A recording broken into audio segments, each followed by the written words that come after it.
শুরু হয়ে গেল কথা আর ইভানের দুষ্টু মিষ্টি প্রেম। মায়ের মোবাইল থেকে লুকিয়ে কথা বলা, রোজ কথা স্কুলে যাওয়ার সময় ইভান রাস্তায় দাঁড়িয়ে থাকতো, আবার আসার সময়ও থাকতো। এই প্রেমে ছিল না কোনো অশ্লীলতা। আজকাল প্রেমের মতো মিনিটে মিনিটে কেউ কাউকে জড়িয়ে ধরেনি, মিনিটে মিনিটে চুমো খায়নি, সারা রাত বা ঘন্টার পর ঘন্টা কেউ কারোর সাথে কথাও বলেনি, কিন্তু দুজনের প্রতি দুজনের টানের কোনো অভাব ছিল না। একজন আরেকজনকে না দেখে একটা দিনও থাকতে পারত না। একদিন হঠাৎ কথা স্কুলে আসেনি, মায়ের ফোন থেকে লুকিয়ে কলও করেনি। চিন্তায় চিন্তায় ইভান পাগল প্রায়। সারা রাত না ঘুমিয়ে সকাল হতেই রাস্তায় গিয়ে দাঁড়িয়ে রইল, হয়তো আজ কথা আসবে। কথা ঠিকই এসেছে। কথাকে দূর থেকে দেখে ইভান দৌড়ে কথার কাছে গেল। তুমি কাল স্কুলে আসোনি কেন? কথা নাক টেনে টেনে, আমার জ্বর ছিল। একবার জানাতে তো পারতে, জানো আমি কতটা টেনশনে ছিলাম। যাক, যা হওয়ার হয়েছে, এখন দেখি জ্বর কি এখনো আছে। বলে কথার কপালে হাত রাখল। রিলেশনের পর ইভানের এই প্রথম স্পর্শ। রিলেশনে জড়ানোর আগে দুইবার শুধু ইভান কথার হাত ধরেছিল, তাও পরে আবার সরি বলেছে। নিজের কপালে ইভানের স্পর্শ পেয়ে লজ্জায় কথার দুই গাল লাল হয়ে গেছে, নাকটাও লাল হয়ে গেছে। এই কথা, তুমি কি বেশি অসুস্থ? তোমার কি জ্বরের সাথে অ্যালার্জি উঠেছে? কথা অবাক চোখে তাকিয়ে, কই না তো। তাহলে তোমার নাক আর গাল লাল হয়ে গেছে কেন? নিশ্চয়ই তোমার অ্যালার্জি উঠেছে। চলো ডাক্তারের কাছে চলো। ইভানের কথা শুনে কথা ফ্যালফাল করে ইভানের দিকে তাকালো। এই লোকটা কি কিছু বোঝে না? এতটাও বোঝ, প্রেম করতে তো ঠিকই পারে। তুমি আমার দিকে ওভাবে বোকার মতো তাকিয়ে আছো কেন? চলো ডাক্তারের কাছে নিয়ে যাই। আপনি না কিচ্ছু বোঝেন না। আমি যাই, স্কুলের দেরি হয়ে যাচ্ছে। আজকে স্কুলে যেতে হবে না, এমনি কাল তোমার সাথে দেখা হয়নি। কাল তোমার চিন্তায় চিন্তায় আমার অবস্থা পাগল পাগল হয়ে গিয়েছিল। আজও যদি দেখা না হতো তাহলে শিওর আমাকে পাবনা পাঠানো লাগতো। স্কুলে যাব না তো কোথায় যাব? চলো আমার সাথে। না, আমি কোথাও যাব না। যদি বাবা জানতে পারে আমি স্কুল ফাঁকি দিয়েছি তাহলে বাবা আমাকে মেরে ফেলবে। আরে কিচ্ছু হবে না, এসো তো আমার সাথে। আমার খুব ভয় করছে।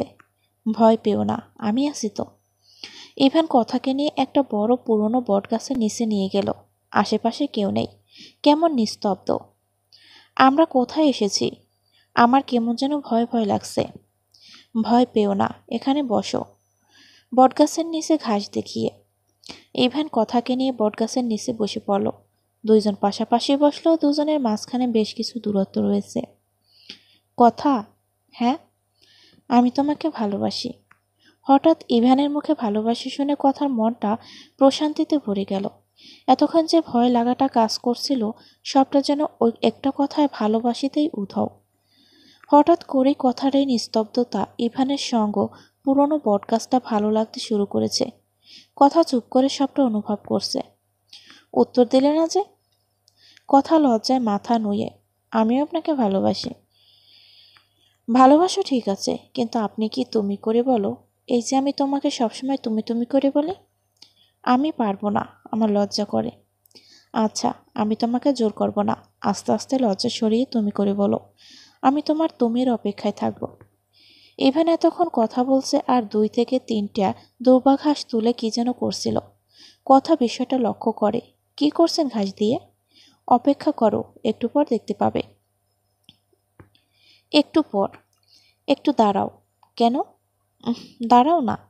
কথা দাঁড়ানোর সাথে সাথে ইভান কথার সাথে হাঁটু গেটে বসে পড়ল। পকেট থেকে দুব্বা ঘাস নিয়ে বানানো একটা রিং বের করলো। কথা রিংটা দেখে চোখ বড় বড় করে ইভানের দিকে তাকালো। কথার মনের মতো অন্যরকম একটা ভালো লাগার ঢেউ বয়ে যাচ্ছে। আসলে সঠিক মানুষকে লাখ লাখ কোটি কোটি টাকার গিফট দিয়ে খুশি করতে হয় না, তারা সাধারণ এক গিফটেই আকাশ ছোঁয়া খুশি হয়। ইভানের দুব্বা ঘাস দিয়ে তৈরি রিংটাও তেমন। কথার এই মুহূর্তে মনে হচ্ছে এটাই পৃথিবীর শ্রেষ্ঠ গিফট। এর থেকে ভালো গিফট হয়তো আর হতে পারে না। ইভান হাঁটু ঘেরে বসে। ওইলো মেরিমি কোথরানি। কথার চোখের কোণে পানি চিকচিক করছে। এটা দুঃখের কান্না নয়, এটা সুখের কান্না। থেমে যাক না এই মুহূর্তটা। কথার জীবনে এটাই বুঝি শ্রেষ্ঠ মুহূর্ত। কিছু বলছো না যে? হ্যাঁ, আমি আপনাকে বিয়ে করব। রিংটা পরিয়ে দেন, হাতটা বাড়িয়ে দিয়ে। ইভান খুশি মনে কথার রিং ফিঙ্গারে রিংটা পরিয়ে দিল। এঙ্গেজমেন্টটা তাহলে হয়েই গেল, এখন শুধু বিয়ে করা বাকি। দেখতে দেখতে কেটে গেল অনেকটা দিন। ইভানের এইচএসসি পরীক্ষা শেষ হয়েছে। ইভানের পরীক্ষা বেশ ভালো হয়েছে, কারণ কথা আগেই বলে দিয়েছিল পরীক্ষার রেজাল্ট খারাপ হলে কথা ওর সাথে আর কথাই বলবে না। তাই ভয়ে ভয়ে হলেও বই পড়েছে ইভান। কথাও নবম থেকে দশম শ্রেণীতে উঠেছে, পড়ালেখার চাপ বেড়েছে। ইদানিং ইভানের সাথে কথার তেমন দেখাই হচ্ছে না। কথা যখন প্রাইভেটে যায়, ইভান তখন ঘুম থেকেই উঠতে পারে না। আবার বেশিরভাগ সময় কবির কথাকে স্কুলে দিয়ে আসে, আবার নিয়ে আসে। পরীক্ষার পর কবিরও তো অবসর সময় পার করছে, তাই কথার সাথে দেখা হলেও কথা হয় না। বিষয়টা নিয়ে প্রায় সব সময় ইভানের মেজাজটা বিগড়ে থাকে, শান্তি পায় না কোনো কিছুতেই।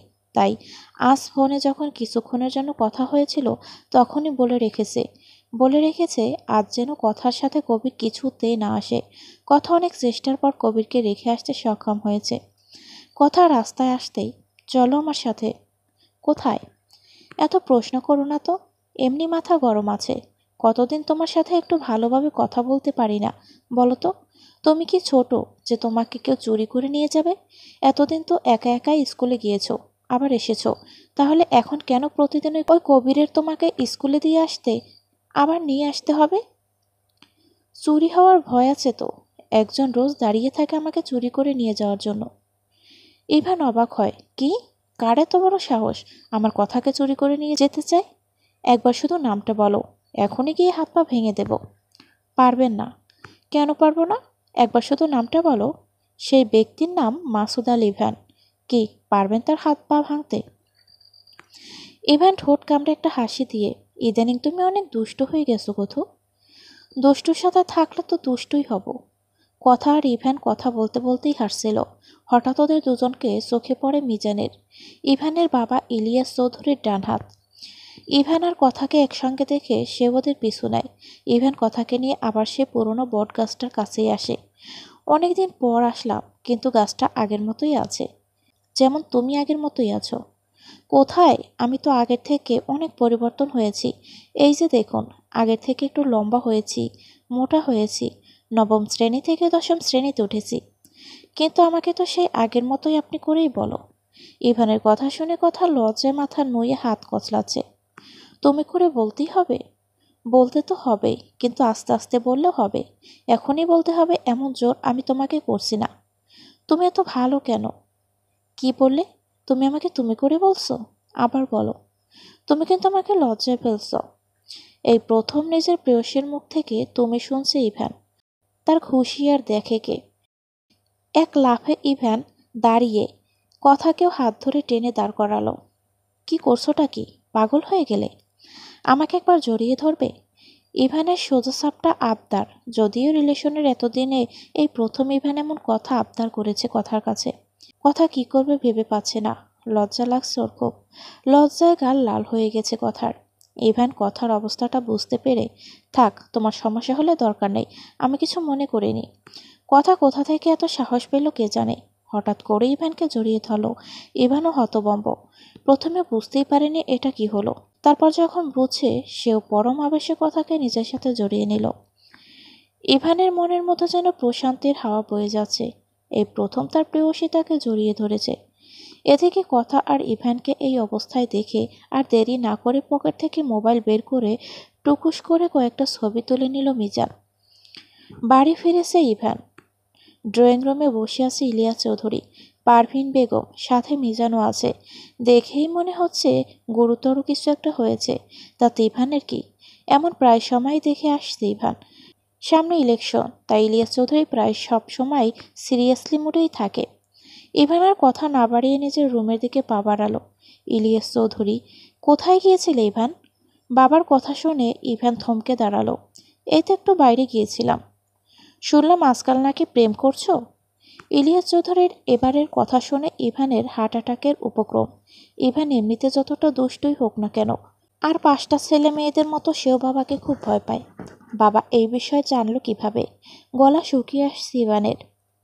কি হলো, কথা বলছো না কেন? না বাবা, আসলে। কি আসলে? আসলে প্রেম করছো তুমি? উত্তর দাও আমার কথার। হুম। কি হুম? পারভিন, শুনেছ তোমার ছেলের কথা?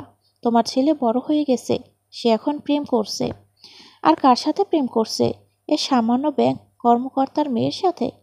আমার একটা সম্মান আছে সমাজে, তুই আমার ছেলে হয়ে কিভাবে ওই সামান্য ব্যাংক কর্মকর্তার মেয়ের সাথে প্রেম করো? আমি ওকে ভালোবাসি বাবা। ইলিয়াস চৌধুরী ইভানের দিকে তেড়ে গিয়ে, ভালোবাসি? ভালোবাসা মানে বোঝো তুমি? বয়স কত তোমার? প্রেম ভালোবাসা বোঝো কি তুমি? সামনে ইলেকশন, ব্যাপারটা জানাজানি হলে কি হবে ভাবতে পারছি না আমি। আহ, এমন করো না তুমি, ছোট মানুষ, বোঝেনি, ভুল করে ফেলেছে একটা। ইভান, তুই রুমে যা তো। পারভিন বেগমের কথা শুনে ইভান দৌড়ে রুমে চলে গেল। বাবার সামনে আর এক দণ্ড দাঁড়াতে ইচ্ছে করছে না ওর। কিন্তু এরপর কি হবে? ইলিয়াস চৌধুরী খারাপ কিছু করবে না তো? রুমের মধ্যে বসে আকাশ পাতাল চিন্তা করছে ইভান। এমন সময় ইলিয়াস চৌধুরী আর পারভিন বেগম এসে রুমে হাজির। ইলিয়াস চৌধুরীকে দেখে ইভানের মনে নতুন করে আবার ভয় ডানা মেলতে শুরু করেছে। দেখো ইভান, যা করার করেছো, বয়স অল্প, এই বয়সে এমন একটু একটু ভুল হয়ে যায়, কিন্তু যা করেছো এই পর্যন্ত সীমাবদ্ধ রাখো। আমি পারবো না বাবা, আমি কথাকে ভালোবাসি। কিসের ভালোবাসা? সামনে আমার ইলেকশন, তোমার এই সব কর্মের কথা জানাজানি হলে কি হবে ভাবতে পারছো? সমাজে আমার একটা রেপুটেশন আছে, আমি চাই না তোমার এই ছোটোখাটো ভুলের জন্য আমার রেপুটেশন খারাপ হোক। তুমি যাই বলো বাবা, আমি কথাকে ছাড়া বাঁচতে পারবো না, ওকে ছেড়ে দিলে আমি মরে যাব। দেখেছো পারবিন, তোমার ছেলে ফিল্মি ডায়লগ দিচ্ছে। দেখ বাবা, এখন তোর আবেগের বয়স, তুই যেটাকে ভালোবাসা বলছিস এটা ভালোবাসা নয়, এটা মোহ। হোক না মোহ, আস্তে আস্তে মোহই একদিন ভালোবাসায় রূপান্তরিত হবে। ততদিন আমরা একসাথে থাকবো। না ওর জীবনে কোনো পুরুষ আসবে, না আমার জীবনে কোনো নারী।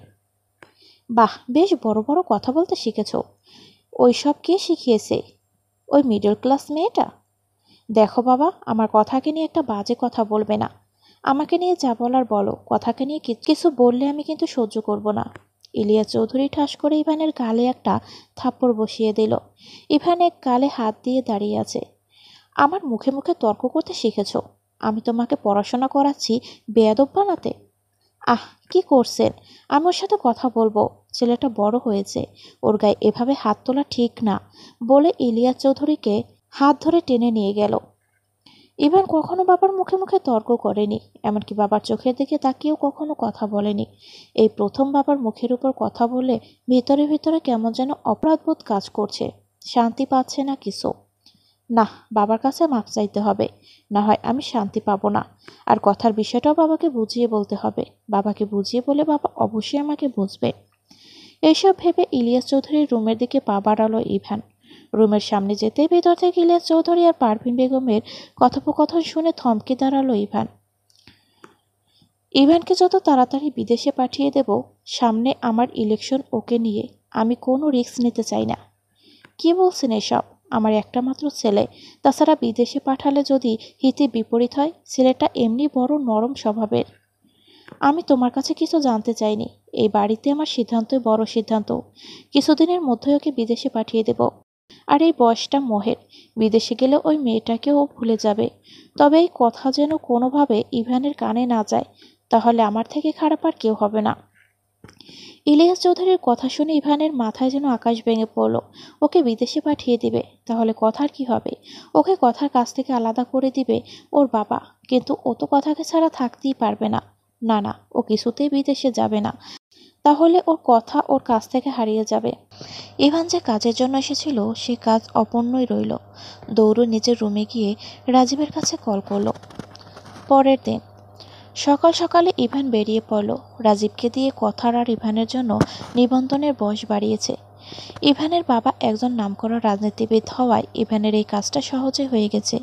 তবুও কাজটা করতে করতে দুপুর হয়ে গিয়েছে। কাজ শেষ করে কথার জন্য রাস্তায় দাঁড়িয়ে আছে ইভান। অনেকক্ষণ দাঁড়িয়ে আছে ইভান, কথার তো কোনো দেখাই নাই। সকাল থেকে বিভিন্ন কাজে কিছু খাওয়া হয়নি, তবে টেনশনে টেনশনে কেমন যেন খিদেটাও অনুভব হচ্ছে না। কথাকে আসতে দেখে সামনে এগিয়ে গেল ইভান। ইভানকে দেখেই কথা আটকে উঠল। রিলেশনের এতদিনে ইভানকে কখনোই এই অবস্থায় দেখিনি কথা। চুলগুলো উস্কো খুস্কো, গত রাতে না ঘুমানোর কারণে চোখগুলো লাল লাল, চোখের নিচটা কালো হয়ে গেছে, মুখটাও চুপসে গেছে। কি হয়েছে তোমার? এমন দেখাচ্ছে কেন তোমাকে? তুমি কি অসুস্থ? ইভান কথার হাত দুটো নিজের হাতের মুঠোয় নিয়ে, কিছু হয়নি আমার, পালিয়ে যাবে আমার সাথে? তুমি মজা করছো আমার সাথে, তাই না? আমাকে দেখে তোমার মজা মনে হচ্ছে? আমি সিরিয়াসলি বলছি, চলো না আমরা পালিয়ে যাই। কিসব বলছো? আমরা পালিয়ে কেন যাব? আমি পারবো না। দেখো কথা, আমার বাবা সবটা জেনে গেছে। উনি আমাকে খুব তাড়াতাড়ি বিদেশে পাঠিয়ে দিবেন। আমি তোমাকে ছাড়া থাকতে পারবো না, আমি বাঁচতে পারবো না তোমাকে ছাড়া। প্লিজ আমার সাথে পালিয়ে চলো না। কথা ইভানকে ভালোবাসে ঠিকই, কিন্তু পালিয়ে যাওয়ার সাহস নেই। ও যেমন ইভানকে ভালোবাসে, তেমনি ওর পরিবারকেও ভালোবাসে, খুব ভালোবাসে। ওর পরিবারের মান সম্মান নষ্ট করেও কিছুতেই পালাতে পারবে না। দেখো, বলাটা যতটা সহজ, করাটা ঠিক ততটাই কঠিন। আমার সাথে আমার পরিবারের মান সম্মান জড়িয়ে আছে। আমি আমার পরিবারের মান সম্মান নষ্ট করে কিছুতেই পালাতে পারবো না।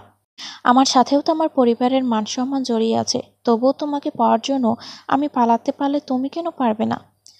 আপনি একজন ছেলে, আমি একজন মেয়ে। 2 দিন পর আপনার কথা কেউ মনে রাখবে না, কিন্তু আমার কথা ঠিকই মনে রাখবে। দেখো কথা, এভাবে চললে আমাদের আলাদা হয়ে যেতে হবে। বাবা আমাদের আলাদা করে দিবে। আল্লাহর উপর ভরসা রাখুন, ভাগ্যে যা আছে তাই হবে। উনি নিশ্চয়ই আমাদের আলাদা করবেন না। আমি এত কিছু জানি না। তুমি আমার সাথে পালাবে এবং আজ রাতেই পালাবে। কিন্তু, কোনো কিন্তু নয়, আমার দিব্যি রইল। আজ যদি তুমি আমার সাথে না পালাও, তাহলে কাল সকালে উঠেই তোমার বাসার সামনে আমার মৃতদেহ দেখতে পাবে। কি বলছো এসব? তোমার মাথা খারাপ হয়ে গেছে? পাগল হয়ে গেছো তুমি? হ্যাঁ হ্যাঁ, আমি পাগল হয়ে গেছি। তোমাকে হারানোর ভয়ে আমি পাগল হয়ে গেছি। আমি তোমাকে কিছুতেই হারাতে পারবো না, কিছুতেই না। আজ রাতে রেডি হয়ে থেকো। কথা কিছু বলতে যাবে, কিন্তু কথাকে কিছু বলতে না দিয়ে ইভান চলে গেল। রাত 1টা। কথা অস্থির হয়ে পুরো রুমে পায়চারি করছে। কি করবে না করবে ভেবে পাচ্ছে না কথা। পালানোর ব্যাপারে কিছুতেই ওর মন সায় দিচ্ছে না। কিন্তু ইভান যে ওকে দিব্যি দিয়েছে, সেই দিব্যি ভাঙার সাধ্য ওর নেই। দিব্যি ভাঙলে যদি সত্যি এমন কিছু হয়ে যায়, সেটা কখনো এই কথা মানতে পারবে না। কিন্তু পালিয়ে যাওয়ার পর ওর পরিবারের কি হবে? ওর পরিবারের মান সম্মান, এসব ভাবতে ভাবতেই কথার জানালায় কেউ ঢিল ছুঁড়ে মারল। অর্থাৎ ইভান এসে গেছে। কথা হাতের ব্যাগটা নিয়ে 1 পা সামনে এগোচ্ছে তো 2 পা পিছনে চলে যাচ্ছে। পালিয়ে যাওয়াটা কি ঠিক হবে? কথার ছোট্ট মস্তিষ্ক সিদ্ধান্তহীনতায় ভুগছে। কাউকে কিছু বলতেও পারছে না। এইসব ভাবনার মধ্যে আবার জানালায় ইভান ঢিল ছুঁড়ে মারল। এই ঢিলের মানে এখনো আসছো না কেন? কথা হাতের ব্যাগটা নিয়ে ধীর গতিতে বাড়ি থেকে বের হলো, যাতে কেউ টের না পায়। বাড়ির সামনে বাইক নিয়ে দাঁড়িয়ে আছে ইভান। কথাকে আসতে দেখে ইভান, তাড়াতাড়ি বাইকে ওঠো, দেরি হয়ে যাচ্ছে। বিষয়টা নিয়ে আর একবার ভেবে দেখলে হয় না? আমার খুব ভয় করছে। অনেক ভেবেচিন্তেই সিদ্ধান্ত নিয়েছি। এছাড়া আমাদের আর কোনো পথ নেই। আমার বাবাকে তুমি চেনো না, আমি খুব ভালোভাবেই চিনি। তাড়াতাড়ি বাইকে ওঠো, রাজীপুরা আমাদের জন্য অপেক্ষা করছে। কথা বাইকে উঠে বসতেই ইভান বাইক স্টার্ট দিল। কথাকে নিয়ে ইভান একটা কাজী অফিসের সামনে বাইক থামিয়ে হাত ধরে ভিতরে নিয়ে গেল। ভিতরে রাজীব আরও কয়েকজন বন্ধুরা একজন কাজীকে জোর করে আটক রেখেছে। কাজী সাহেব, দ্রুত বিয়ে শুরু করুন। কাজীও ভয় আর কিছুই জিজ্ঞাসা না করে দ্রুত বিয়ে পড়ানো শুরু করলো। না হয় এই ছেলেগুলো আবার কখন কি করে ফেলে। বলুন মা কবুল। কথা কোনো কথা বলছে না, ওর চোখের কোণে পানি ছলছল করছে। কথা, তাড়াতাড়ি কবুল বলো, আমাদের আরও অনেক কাজ আছে। আমি পারবো না। আমি আমার বাবা মা ভাইয়াকে ছাড়া বিয়ে করতে পারবো না। আমার বিয়ে নিয়ে ওনাদের অনেক স্বপ্ন। আমি সবার স্বপ্ন ভেঙে দিয়ে এভাবে একা একা বিয়ে করতে পারবো না বলেই কেঁদে উঠল। কেঁদো না কথা, একবার বিয়েটা হয়ে যাক, তারপর দেখবে সবাই সবটা মেনে নিবে। তারপর আমরা আবার ধুমধাম করে আবার বিয়ে করব। তবুও আমি সবাইকে ছাড়া একা একা কবুল বলতে পারবো না। প্লিজ কথা, আমার কথাটা একবার চিন্তা করো। প্লিজ কবুল বলে দাও। কথা খানিকটা চুপ থেকে চোখ মুছে বলে দিল, কবুল। কবুল বলার সময় গলাটা একটু জড়িয়ে যাচ্ছিল। তাও কবুল বলেছে, এই শান্তি। কথার কবুল বলা শুনে কাজী সাহেবও স্বস্তির নিঃশ্বাস ত্যাগ করলো। তাকে অনেকক্ষণ ধরে আটকে রেখেছে এই ছেলেগুলো, এবার মনে হয় ছাড়া পাওয়া যাবে। বিয়ের সব ফর্মালিটিস পূরণ হতে হতেই রাত 3:30 বেজে গেছে। তবে কথার জন্ম নিবন্ধনে বয়স বাড়িয়ে নেওয়ার কারণে বিয়েতে তেমন কোনো সমস্যা হয়নি। রাজীব আর বাকি বন্ধুদের বিদায় জানিয়ে কথাকে নিয়ে ইভান রেল স্টেশনে চলে এসেছে। এত রাতে কোনো ট্রেন না থাকায় ট্রেন স্টেশনের বেঞ্চে বসে দুজন বাকি সময়টা কাটাবে বলে সিদ্ধান্ত নিয়েছে। খুব ভোরে ট্রেনটা ধরে এখান থেকে দূরে কোথাও চলে যাবে, যেখানে ওরা দুজন মিলে ছোট্ট একটা সংসার পাতবে। সে সংসারে ভালোবাসার কোনো অভাব থাকবে না, যেখানে ওদের চেনা জানা কেউ থাকবে না, কেউ ওদের আলাদা করতে পারবে না। যে সংসারে ওরা একে অপরের জন্য বাঁচবে, একে অপরকে ভালোবেসে বেঁচে থাকবে। রেল স্টেশনের বেঞ্চের উপর পাশাপাশি বসে আছে ইভানার কথা। আমার না খুব ভয় করছে। ভয় কিসের? আমি তো আছি। ভোরের ট্রেনেই আমরা অনেক দূরে চলে যাব। সেখানে আমার ছোট্ট সুন্দর একটা সংসার হবে। তারপর আমাদের ছোট্ট একটা বেবি হবে। বেবিকে নিয়ে আমরা ফিরে আসব। আমাদের বেবিকে দেখবে কেউ আর আমাদের না মেনে থাকতেই পারবে না। তখন তোমার পরিবার, আমার পরিবার, দুই পরিবারই আমাদের মেনে নেবে। এই ভয়ের মধ্যেই বেবির কথা শুনে লজ্জায় কথার গাল লাল হয়ে গেছে। কথা মাথা নুয়ে নিচের দিকে তাকিয়ে আছে। ইভান যে পালিয়েছে এর মতো বাড়িতে টের পেয়ে গেছে। পারভিন বেগম রোজ রাতে 2 থেকে 3 বার ইভানের রুমে এসে দেখে যে ছেলে ঠিকভাবে ঘুমিয়েছে কিনা, ছেলের কোনো সমস্যা হচ্ছে কিনা। একটা মাত্র ছেলে তো, তাই মনের মতো খুঁতখুঁতনিটাও একটু বেশি। প্রতিদিনের মতো আজও পারভিন বেগম ইভানের রুমে গিয়েছিল, কিন্তু ইভানকে পায়নি। প্রথমবার ব্যাপারটা স্বাভাবিকভাবে নিলেও রাত বাড়ার পরেও যখন ইভান ফিরল না, তখন ব্যাপারটা ইলিয়াস চৌধুরীকে জানিয়েছে। ইলিয়াস চৌধুরী আগে থেকেই ভয়টা পাচ্ছিল, তাই বিদেশ যাওয়ার ব্যাপারটা ছেলেকে জানাতে বারণ করেছিল। আজকালকার ছেলে মেয়ে তো প্রায় জায়গায় এমন ঘটনা ঘটে। ইলিয়াস চৌধুরী দলবল নিয়ে কথাদের বাড়িতে গেল। কথাদের বাড়িতে নক করতে কথার বাবা কাদের সাহেব বেরিয়ে এলো। কাদের সাহেব, আপনার এত রাতে? আপনার মেয়ে কোথায়?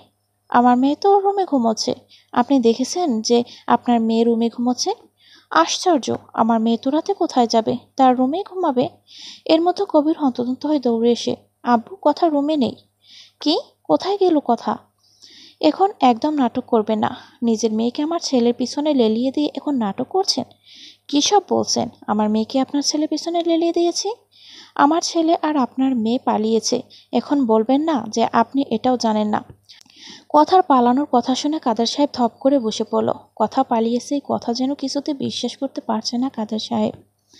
আপনাদের কোথাও ভুল হচ্ছে। আমার মেয়ে পালাতে যাবে কেন? আমার মেয়েকে আমি এমন শিক্ষা দেইনি যে সে রাতের আধারে পরিবারের মুখে চুনকালি মাখিয়ে একটা ছেলের হাত ধরে পালিয়ে যাবে। Oh really? তো ডাকুন আপনার মেয়েকে, দেখি কোথায় আপনার মেয়ে। রিজিয়া, যাও তো কথাকে ডেকে নিয়ে আসো। আমি জানিও বাসাতেই আছে, হয়তো অন্য রুমে গিয়েছে। রিজিয়া বেগম আর কবির পুরো বাড়ি খুঁজে এসেছে, কথা কোথাও নেই। রিজিয়া বেগম শাড়ির আঁচলে মুখ লুকিয়ে কাছে। কথা কোথাও নেই আব্বু। আর আর কি? কথার জামা কাপড়ও নেই। কথা নেই শুনে কাদের সাহেবের মাথার উপর যেন আকাশ ভেঙে পড়ল। পায়ের তলার মাটি সরে গেছে। সে কখনো ভাবতেই পারেনি তার মেয়ে তার মুখে এভাবে চুনকালি মেখে পালিয়ে যাবে। 2 ছেলে মেয়েকে নিয়ে সবসময় সে অনেক গর্ব করত। আজ তার গর্ব ভেঙে দিয়ে মেয়ে একটা ছেলের হাত ধরে পালিয়ে গেছে। ভাবতেই পারছে না কাদের সাহেব। রিজিয়া কী সব বলছে কবির? কথা নেই। তারপর একটু থেমে রিজিয়া বেগমের দিকে তাকিয়ে আবার বলো, তোমার মেয়ে তোমার নাকের ডগায় বসে এতদিন এসব করেছে, আর তুমি কিছু টের পাওনি? তুমি কেমন মা? কবিরের দিকে তাকিয়ে, তোকে আমি সবসময় কথার খেয়াল রাখতে বলেছি। বারবার বলে দিয়েছি ওর বয়স কম, ও যেন কোনো খারাপ পথে পা না বাড়ায়, সেদিকে খেয়াল রাখতে। এইটুকু খেয়াল রাখতে পারিসনি মনের? তোর বোন আজ আমার মুখে চুনকালি মেখে পালিয়েছে, খুশি হয়েছিস তো এবার? আপনাদের এসব ফ্যামিলি ড্রামা বন্ধ হলে এবার বলুন আমার ছেলে কোথায়? আপনি কেমন? হ্যাঁ, আপনার ছেলে কোথায় আমরা কিভাবে জানবো? আমার বোনও তো পালিয়েছে আপনার ছেলের সাথে। জানলে এতক্ষণে আমার বোনকে অবশ্যই নিয়ে আসতাম। কি ভেবেছিস তোদের মতো ছোট লোকদের কাজ বুঝি না আমি? আমার একমাত্র ছেলেকে ফাঁসিয়ে আমার সম্পত্তি হাতানোর চেষ্টা করছিস? আমি বেঁচে থাকতে তা কখনো হতে দেব না। ভালোই ভালোই বল আমার ছেলে কোথায়। মুখ সামলে কথা বলবেন। আপনারা যেমন কিছু জানেন না, আমরা তেমনি কিছুই জানি না। আর যদি জানতাম তাহলে আপনার ওই বদমাইশ ফাজিল ছেলের কাছ থেকে আমার বোনকে দূরেই রাখতাম। আমার বোন না, আপনার ওই বদমাইশ ছেলে আমার ভোলা ভালা বোনটাকে ফাঁসিয়েছে। কবিরের কথা শুনে ইলিয়াস চৌধুরী কবিরের দিকে তেড়ে গিয়ে, কি যত বড় মুখ নয় তত বড় কথা, ছোট লোকের বাচ্চা, বলে কবিরের কলারটা চেপে ধরল। পিছন থেকে মিজান ইলিয়াস চৌধুরীকে টেনে এনে, স্যার কি করছেন? সামনে ইলেকশন, যা করবেন ভেবেচিন্তে। এইসব জানাজানি হলে ইলেকশনের উপর চাপ পড়বে। তাহলে তুমি কি বলতে চাইছো মিজান? আমি এই ছোট লোকগুলোকে ছেড়ে দেব আর ওদের মেয়েকে মেনে নেব? না স্যার, তা কখন বললাম? আমাদের আগে ইভান আর ওই মেয়েটাকে ধরতে হবে। ওরা পালিয়েছে যখন অবশ্যই স্টেশনের দিকেই যাবে, দূরে কোথাও যাওয়ার জন্য। চলুন আমরা 2 দল ভাগ হয়ে কিছু লোক বাস স্টেশনে যাই আর কিছু ট্রেন স্টেশন। সকালের আগে কোনো বাস বা ট্রেন নেই, আর এই এলাকা ছেড়ে যেতে হলে ওদের তো স্টেশনে যেতেই হবে। তুমি ঠিক বলেছ মিজান, তোদের আমি পরে দেখে নেব বলেই চলে গেল। কবিরও কথাকে খোঁজার উদ্দেশ্যে ওনাদের সাথেই বেরিয়ে গেল। ইভানের কথা একটু ঘুমের মতো পড়েছিল। হঠাৎ আশেপাশে বেশ কিছু পায়ের শব্দ পেয়ে চোখ মেলে তাকিয়ে দেখে ওদের চারদিক থেকে অনেক মানুষ ঘিরে রয়েছে। সেই মানুষগুলোর মধ্যে ইলিয়াস চৌধুরী, মিজান আর কবিরও রয়েছে। ওদের আর বুঝতে বাকি রইল না ওরা ধরা পড়ে গেছে। ইলিয়াস চৌধুরীকে দেখে ইভানের কথা ঘাবড়ে গেল। ইলিয়াস চৌধুরী এগিয়ে এসে ইভানের গালে সজোরে একটা থাপ্পড় বসিয়ে দিল। এই প্রথম তিনি ইভানের গায়ে হাত তুলেছে। এর আগে বকেছে অনেকবার, কিন্তু গায়ে কখনো হাত তোলেনি। একটা মাত্র ছেলে তার। বাবার প্রথম থাপ্পড়ে প্রথমে ইভানের খারাপ লাগলেও নিজেকে সামলে নিল। বাবা, তুমি এখানে?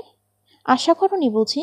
এমন একটা কাজ করার আগে আমার মান সম্মানের কথা একটা বারও ভাবলে না তুমি? যাই হোক, যা করার করেছ, এখন বাড়িতে চলো। এই বিষয়ে আমি আর কোনো কথা বলতে চাচ্ছি না। আমি আমার বউকে ছেড়ে কোথাও যাব না, আর আমাকে যদি যেতেই হয় ওকে নিয়েই যাব। বউ মানে? তুমি বউ কথাটার মানে বোঝো? আমি কথাকে বিয়ে করে নিয়েছি, তো হলো তো কথা আমার বউ। এখন আর চাইলেও কেউ আমার থেকে কথাকে আলাদা করতে পারবে না। ইভান কথাকে বিয়ে করেছে শুনে ইলিয়াস চৌধুরীর রক্ত টকবক করে ফুটছে, কিন্তু এই পাবলিক প্লেসে তিনি কোনো ঝামেলা চাইছে না। তাহলে বিষয়টা তার ইলেকশনে প্রভাব ফেলবে, তাই তিনি এর কথা বাড়ালেন না। মিজান, ওকে নিয়ে চলো, বাড়ি গিয়ে এ ব্যাপারে কথা বলছি। এটা পাবলিক প্লেস, একটু পরে এখানে মানুষের আনাগোনা শুরু হবে, আর প্রায় সবাই আমাকে চেনে।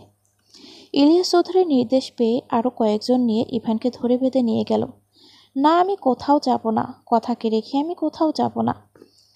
ইভান যতই চিৎকার করুক না কেন, ওর একটা কথাও ইলিয়াস চৌধুরীর কানে যাচ্ছে না। সে তার ছেলেকে নিয়ে এক বিন্দুও ভাবছে না। সে আপাতত তার সম্মান আর ইলেকশন নিয়ে ভাবছে। সে বেঁচে থাকতে মধ্যবিত্ত পরিবারের মেয়ে কথাকে কোনো দিনই নিজের ছেলের বউ হিসেবে মানবে না।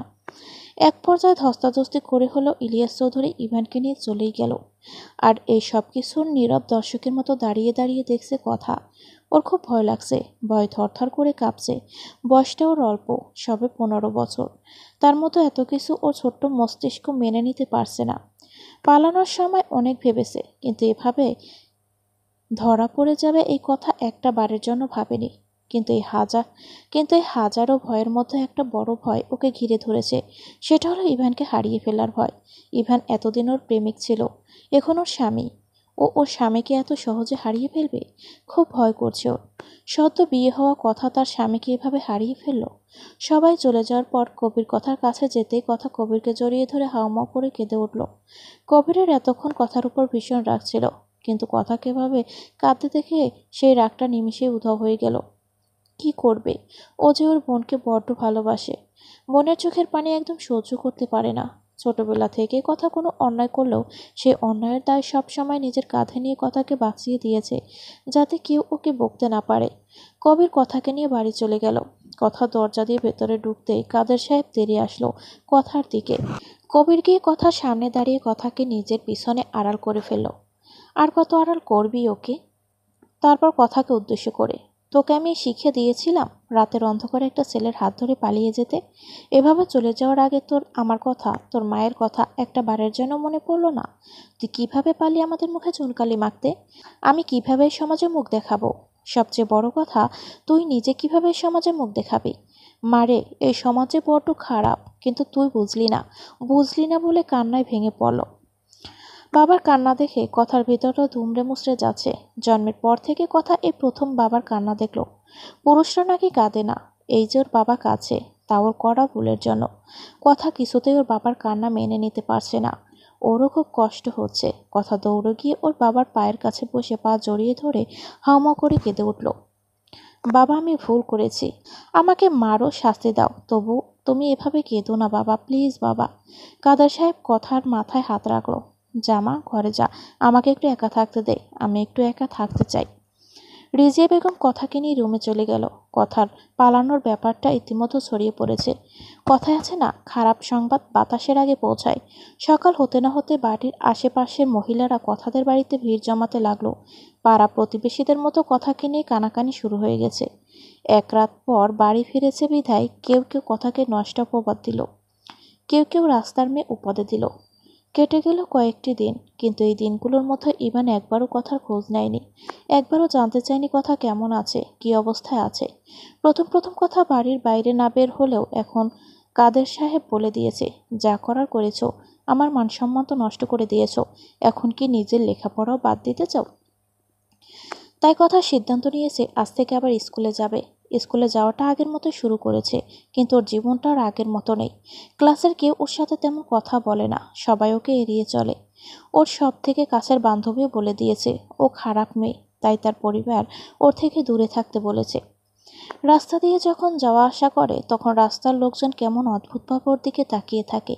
ওর ভিতরে ভীষণ অস্বস্তি হয়, কষ্ট হয় খুব, ইচ্ছে করে মরে যেতে, কিন্তু তাও পারছে না, শুধুমাত্র ওর পরিবারের কথা ভেবে। একবার পরিবারের কথা না ভেবে একটা অন্যায় করে ফেলেছে, আবারও ও চায় না ওর জন্য ওর পরিবার কষ্ট পাক। স্কুল শেষে কথা বাড়িতেই ফিরছে। রাস্তায় কতগুলো বখাটে ছেলে দাঁড়িয়ে আছে। আগেও এই ছেলেগুলোকে দেখেছে কথা, কিন্তু ওর সাথে কখনো খারাপ কোনো আচরণ করেনি। তাই কথা ওদের এড়িয়ে চলে যেতে নিলেই বখাটেদের মতো একজন এসে কথার পথ আটকে দাঁড়ালো। কি গো সুন্দরী, যাও কই? সবকিছু কি ইভ্যানকেই দিবে? আমাদেরকেও কিছু দাও। পথ ছাড়ুন আমার, আমাকে ছেড়ে দিন। যেতে তো দেব, আগে আমাদের কলিজাটা ঠান্ডা করে দিয়ে যাও, বলেই একটা বিশ্রী হাসি দিল। সাইফুলের মুখে এমন বিশ্রী হাসি দেখে কথার শরীর রাগে রিরি করছে, কিন্তু এই মুহূর্তে এদের কিছু বলার মানে নিজের বিপদ নিজেই ডেকে আনা। দেখুন ভাইয়া, আমাকে যেতে দিন, আমাকে বাড়িতে যেতে হবে, বাবা মা চিন্তা করবে। কেউ চিন্তা করবে না, আমাদের সাথে চলো, আমরা ইভানের থেকেও তোমাকে আদর দেব। এতটা বাজে কথার পরও কথা আর চুপ করে থাকতে পারল না। কথা ওর জীবনে কখনো এমন বাজে কথা শোনেনি। কথাটা শুনেই ওর ঘৃণা লাগছে। এক প্রকার রাগের বশে কথা সাইফুলের গালে একটা থাপ্পড় মেরে বসলো। তোদের ঘরে কি মা বোন নেই? রাস্তার মধ্যে একটা মেয়ের সাথে এভাবে অসভ্যতামি করছিস? সাইফুল গালে হাত দিয়ে রাগে ফুঁসতে ফুঁসতে, শালির তেজ কি? আজ যদি ওর তেজ আমি না ভাঙতে পারি, তাহলে আমার নামও সাইফুল না। ধর শালিরে, বলেই সাইফুল সহ ওর দলের সবাই কথাকে ঘিরে ধরল। কথা কি করবে ভেবে পাচ্ছে না, আশেপাশে কাউকে দেখতেও পাচ্ছে না যে সাহায্য চাইবে। কি হতে চলেছে ওর সাথে ভাবতেই ওর অন্তরাত্মা কেঁপে উঠছে। তাহলে আজ কি ও কোনোভাবেই নিজেকে বাঁচাতে পারবে না? কি হতে চলেছে ওর সাথে? এই পথ দিয়ে যাচ্ছিল রাজীব। কতগুলো বখাটেদের কথাকে ঘিরে ধরতে রেখে রাজীব এগিয়ে গেল। রাজীবের বাবাও এই এলাকার একজন প্রভাবশালী ব্যক্তি। রাজীবকেও সবাই চিনে। রাজীবকে দেখেই সাইফুল তার দলবল নিয়ে পালিয়ে গেল। আর একজন পরিচিত মানুষের সান্নিধ্য লাভ করে কথা যেন আর নিজের কান্নাকে আটকে রাখতে পারছে না। ভিতর থেকে রাগ, অভিমান, ঘৃণা মিশ্রিত রাগ যেন উপচে পড়ছে। এ কি ভাবি, কাঁদছেন কেন? কথা নাক টেনে টেনে, ধন্যবাদ ভাইয়া, আজ যদি আপনি ঠিক সময় না আসতেন তাহলে কি যে হতো। আরে না না, ধন্যবাদ দিতে হবে না, এটা আমার কর্তব্য। আপনি এখন বরং বাড়িতে যান, অনেকটা দেরি হয়ে গেছে, আন্টি আঙ্কেল চিন্তা করবেন। ভাইয়া, ওনার কি কোনো খবর আছে? কি অবস্থা ওনার? জানি না ভাবি, ওর সাথে সেদিনের পর আর যোগাযোগ হয়নি। ও আচ্ছা, বলে চলে গেল। সেদিন বাড়ি ফিরেই জানতে পারল ইভানের বাড়ি থেকে ডিভোর্স পেপার পাঠানো হয়েছে। ডিভোর্স শব্দটা শুনেই কথার মাথায় যেন আকাশ ভেঙে পড়ল। এতদিন মানুষের এত অপমান, অপবাদ, বঞ্চনা, কষ্ট সহ্য করে থাকতে পারলেও আজ এই ডিভোর্স শব্দটা ওর উপর প্রচণ্ড ভারী হয়ে পড়ল। সাথে সাথে জ্ঞান হারালো। টানা 3 ঘন্টা পর জ্ঞান ফিরল কথার। জ্ঞান ফেরার পর কথা দেখতে পেল ওর পাশে বসে আছে মা, বাবা আর ভাই। এদের মুখের দিকে তাকিয়ে কথার বড্ড মায়া লাগছে। ভেতরে ভেতরে অপরাধবোধ কাজ করছে। আজ কথার জন্য এরা সমাজে এত অপমানিত। কাদের সাহেব এসে কথার মাথায় হাত রাখলো। মারে, তোর বয়সটা খুব অল্প, এই বয়সে ছেলেমেয়ে অনেক ভুল পথে পা বাড়ায়, তুইও বাড়িয়েছিস। অবশ্য এতে তোর দোষ নেই, আমরাই হয়তো তোকে ভালোভাবে শিক্ষা দিতে পারিনি। তুই আমার মেয়ে, আমার উচিত ছিল তোর ভালো মন্দ সব দিক খেয়াল রাখা। আমি পারিনি তোর খেয়াল রাখতে। যদি খেয়াল রাখতাম তাহলে ইভান আর তোর বিষয়টা আমি আগেই জানতে পারতাম। পালিয়ে যাওয়া পর্যন্ত যখন ব্যাপারটা গড়িয়েছে, তাহলে নিশ্চয়ই এটা অল্পদিনের সংঘটিত ব্যাপার না। আমি ভালো বাবা হতে পারিনি, মাফ করিস আমাকে। কথা বাবার হাত ধরে, আমার ভুলের দায় কেন তুমি নিজের মাথায় নিচ্ছ বাবা? সব আমার জন্য হয়েছে, এর জন্য একমাত্র দোষী আমি, শুধুই আমি। কাদের সাহেব কথার মাথায় হাত বুলিয়ে, ডিভোর্সের জন্য আমরা তোকে চাপ দিচ্ছি না, তুই সময় নে, তারপর ডিভোর্স পেপারে সই করে দিস। কিন্তু সইটা তোকে করতেই হবে, ওনারা অনেক বড়লোক মানুষ। আর তাছাড়া ডিভোর্স পেপারটা পাঠানো হয়েছে ওই বাড়ি থেকে, এখানে আমাদের করার কিছু নেই। ওনাদের কাছে তোর বা আমার মতামত কিছু যায় আসে না, তুই নিজে সাইনটা না করলে ওনারা জোর করে করাবেন বলে গেছে। জানালা দিয়ে বাইরের দিকে আনমনে তাকিয়ে আছে কথা। পাশেই টেবিলের উপর পড়ে আছে ডিভোর্স পেপারটা। কি থেকে কি হয়ে গেল ওর জীবনে? এই কিছুদিন আগেই তো সব ঠিকঠাক ছিল, হঠাৎ একটা ঝড় এসে ওর জীবনটা তছনছ করে দিল। ও তো কোনো অন্যায় করেনি, শুধু ভালোবেসেছিল। সে ভালোবাসার অপরাধে আজও অপরাধী। সমাজ আজ ওকে নষ্ট অপবাদ দিয়েছে। ওর ভালোবাসার অপরাধে আজও ওর পরিবার সবাই কষ্ট পাচ্ছে। কিন্তু কই, যাকে ভালোবেসে আজ ওর এই অবস্থা, সে তো ওর একটা খোঁজখবরও নিল না। একটাবার জানতেও চাইল না ও কেমন আছে। আর ডিভোর্স সেটা কি সে জানে না? হয়তো জানে, তাকে না জানিয়ে কি আর ডিভোর্স পেপার পাঠাবে? হয়তো সেও এখন ডিভোর্স চায় না কথা, আর ওর পরিবারকে কষ্ট দিবে না। পরিবারের কথা না ভেবে একদিন যার হাত ধরেছিল, যার জন্য পরিবারের মান সম্মান ধূলিসাৎ করে দিয়েছিল, কই সে তো আজ কথার পাশে নেই। ওর এই খারাপ সময় তো ওর পরিবার ওর পাশে আছে, ওর কাঁধে হাত রেখে পরিবারই তো ওকে বেঁচে থাকার সাহস দিচ্ছে। এই পরিবার না থাকলে ও তো কবেই শেষ হয়ে যেত। না, আজ কথা আর কারো চিন্তা করবে না, শুধুমাত্র ওর পরিবারের চিন্তা করবে। কম অন্যায় তো ওর পরিবারের সাথে করেনি, তবুও ওর পরিবার ওর পাশে থেকেছে, ওর হাতটা ধরে রেখেছে। ওর জন্য ওর পরিবার আজ সমাজে এত অপমানিত, তবুও ওর বাবা মা কিংবা ভাই ওকে কখনো দোষারোপ করেনি, বরং ওকে বুঝিয়েছে, ওর পাশে থেকেছে। ও ইভানকে ডিভোর্স দিবে, নিজের পরিবারের জন্য ও শেষ এইটুকু করবে। কথা নিজের সিদ্ধান্ত মোতাবেক ডিভোর্স পেপারে সই করে দিল। কে বলেছে ডিভোর্স পেপারে সই করার সময় ওর হাত কাঁপেনি? ওর হাত কেঁপেছে, ওর হৃদয় প্রচণ্ড রক্তক্ষরণ হয়েছে, শ্বাসকষ্ট হয়েছে, তবুও দম বন্ধ করে পরিবারের কথা চিন্তা করে ডিভোর্স পেপারে সইটা করেই দিয়েছে। মাত্র 15 বছর বয়সে সমাজ তাকে দিল নষ্ট অপবাদ। কেউ তাকে ভালো চোখে দেখে না, তার জন্য পরিবার আজ সমাজে অসম্মানিত। তার বাবা যখন অফিসে যায় তখন সবাই তার বাবাকে অদ্ভুত নজরে দেখে। অফিসের সবাই আকার ইঙ্গিতে তার বাবাকে অপমান করে। তার মা বাসা থেকে বের হতে পারে না, প্রতিবেশীরা বাজে কথা বলে, সবই জানে কথা। শেষ পর্যন্ত আজ ডিভোর্সটা হয়ে গেল। এখন এই সমাজে সে নষ্টার পাশাপাশি ডিভোর্সিও। ডিভোর্সি তকমাটাও তার গায়ে লেগে গেল। আহা জীবন! ইভান নাকি তাকে হারাতে পারবে না, তাই এত কিছু করছে। সেই হারিয়ে তো গেলই, আর সাথে কথার বেঁচে থাকার ইচ্ছাটাও সাথে নিয়ে গেল। সেদিন ডিভোর্স পেপারটায় সই করে পেপারটা বাবার হাতে দিয়ে কথা রুমের দরজা বন্ধ করলো।